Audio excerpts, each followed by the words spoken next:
आमदार भास्कर जाधवांच्या घरी लाडक्या गणपती बाप्पाचं आगमन झालेलं आहे। यावेळी ढोलकी वादन आणि अभंग गाताना भास्कर जाधव तल्लीन झालेले बघायला मिळाले। पाहुयात भास्कर जाधव यांची ढोलकी त्यांनी कशी वाजवली आणि अभंग कसा गायला।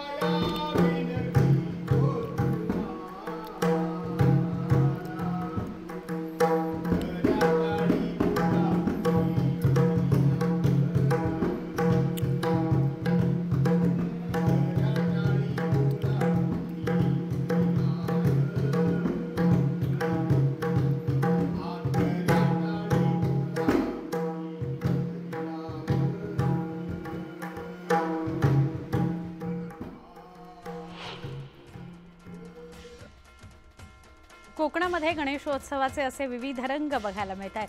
घरोघरी बाप्पा विराजमान झालेत। रत्नागिरीच्या कोळंबे गावातील भक्तांमध्ये उत्साह आहे। भक्तजनांच्या प्रतिक्रिया, भक्तगण जे आहेत त्यांच्या प्रतिक्रिया आपण या निमित्ताने ऐकूयात।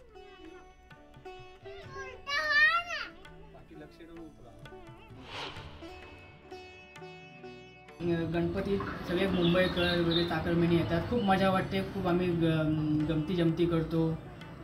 भजन कीर्तन आरती खूप आनंदमय वातावरण असतं। 5 दिवसानंतर गौरी पूजन असतं। भिंतीला कलर काढणं, डेकोरेशन करणं इत्यादी सारे करत असतो।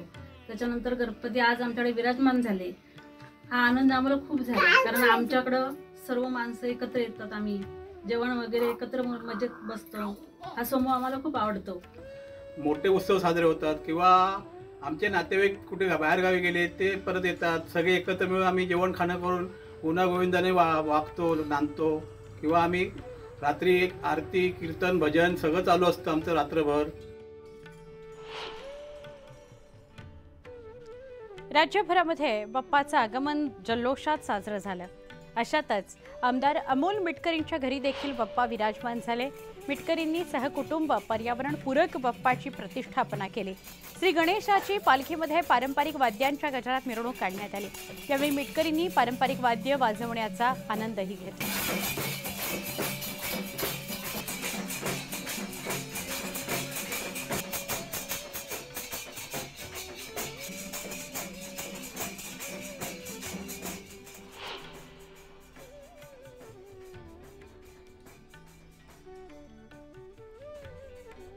लातूरमध्ये देशमुख कुटुंबियांच्या घरी देखील गणपती बाप्पाचं आगमन झालं। आमदार अमित देशमुख यांच्यासह कुटुंबियांनी विधिवत गणरायाची पूजा अर्चना केली। यावेळी आमदार धीरज देशमुख, अभिनेता रितेश देशमुख, जेनेलिया देशमुख हे सगळेच उपस्थित होते।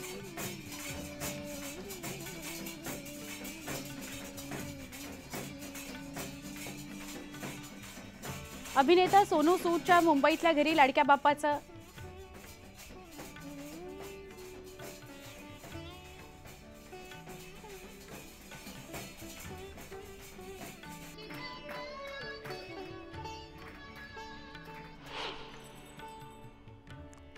तर अभिनेता सोनू सूद ह्याच्या मुंबईतल्या घरी सुद्धा लाडक्या गणपती बाप्पाचं आगमन झालं। विधिवत पूजा अर्चना करत बाप्पा विराजमान झाले। यावेळी सोनू सूदचे कुटुंबीय त्याच्या सोबत होते।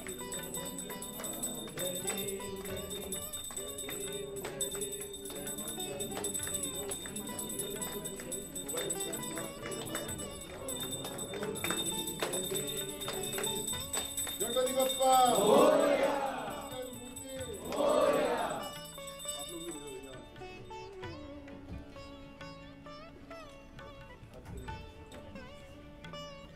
और सब लोगों के खुद के अपने अपने चैनल्स हो जाएंगे। जितने लोग खड़े उतने लोग आपके एम्प्लॉई